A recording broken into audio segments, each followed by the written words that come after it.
Welcome to the latest edition of Oncology Updates, covering breakthroughs in the past 2 weeks, brought to you by Lucid Quest. The global Phase 3 FIRST-HN study in HPV-negative recurrent or metastatic head and neck squamous cell carcinoma completed its first interim analysis. Following an independent data monitoring committee recommendation and alignment with the FDA, the 20 mg per kilogram dose of ficlatuzumab was selected for combination with cetuximab. The registrational study plans to enroll between 410 and 500 patients, with overall survival as the primary endpoint, and enrollment is ongoing. The FDA approved a once-monthly dosing schedule for RYBREVANT FASPRO in combination with lazertinib for first-line EGFR-mutated advanced non-small cell lung cancer. Transition to monthly dosing may occur as early as week 5.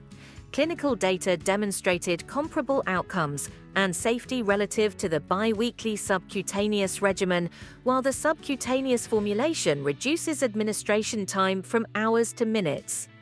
The FDA accepted the NDA for giredestrant in combination with everolimus for ER-positive, HER2-negative, ESR1-mutated locally advanced or metastatic breast cancer following endocrine therapy. The PDUFA date has been set for December 18, 2026. In the Phase 3 EVERA study, the combination demonstrated a 44% reduction in the risk of progression or death in the intention-to-treat population, and a 62% reduction in the ESR1-mutated subgroup compared with the comparator.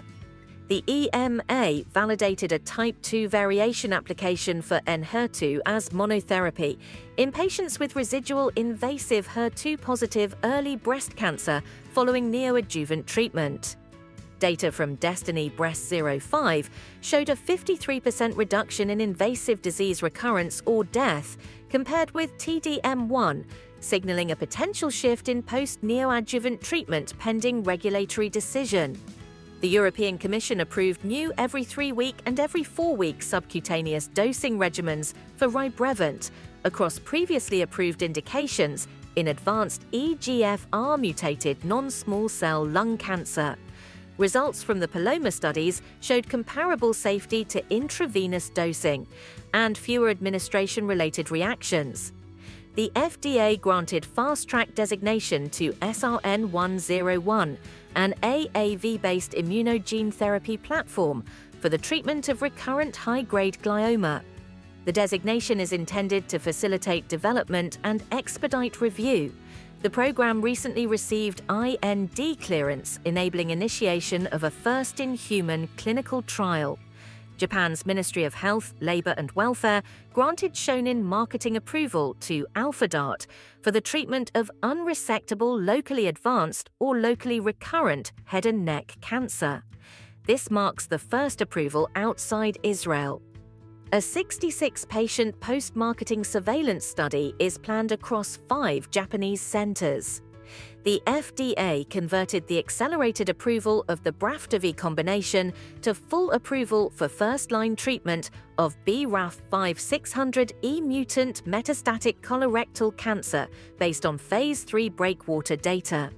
The study demonstrated a 51% reduction in the risk of death and a 47% reduction in the risk of progression or death compared with chemotherapy, establishing it as the only approved targeted regimen in this first-line molecular subset.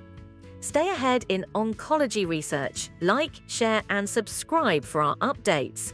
Visit lqventures.com or email us at info@lqventures.com.